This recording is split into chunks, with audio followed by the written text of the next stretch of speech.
హైదరాబాద్ రవీంద్ర భారతిలో దొడ్డి కొమురయ్య జయంతి వేడుకలు ఘనంగా జరిగాయి. ఈ వేడుకల్లో ప్రొఫెసర్ కంచె ఐలయ్య, ఉత్సవ కమిటీ చైర్మన్ అరుణ్ కుమార్ పాల్గొన్నారు. వరంగల్ నిర్మించే అంతర్జాతీయ విమానాశ్రయానికి తెలంగాణ రైతాంగ సాయుధ పోరాటంలో తొలి అమరుడు దొడ్డి కొమురయ్య పేరును పెట్టాలని కంచె ఐలయ్య డిమాండ్ చేశారు. విమానాశ్రయానికి రాణి రుద్రమ్మదేవి పేరు పెట్టాలని కూడా ఎమ్మెల్సీ కవిత ప్రతిపాదనను ఆయన తప్పుబట్టారు.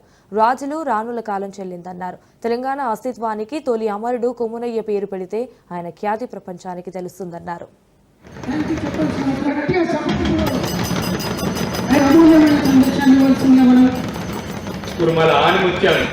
మనందరికీ ఆదర్శపడేటువంటి అలాగే ఉత్సవ కమిటీ చైర్మన్ నేలకొనడం అనేది ఒక చారిత్రక నేపథ్యం కలిగినటువంటి తెలంగాణ రైతాంగ విధంగా వాళ్ళందరి యొక్క పోరాట స్ఫూర్తిని మనం అందరం కూడా తీసుకొని ముందుకు వెళ్ళే పోరాటంలో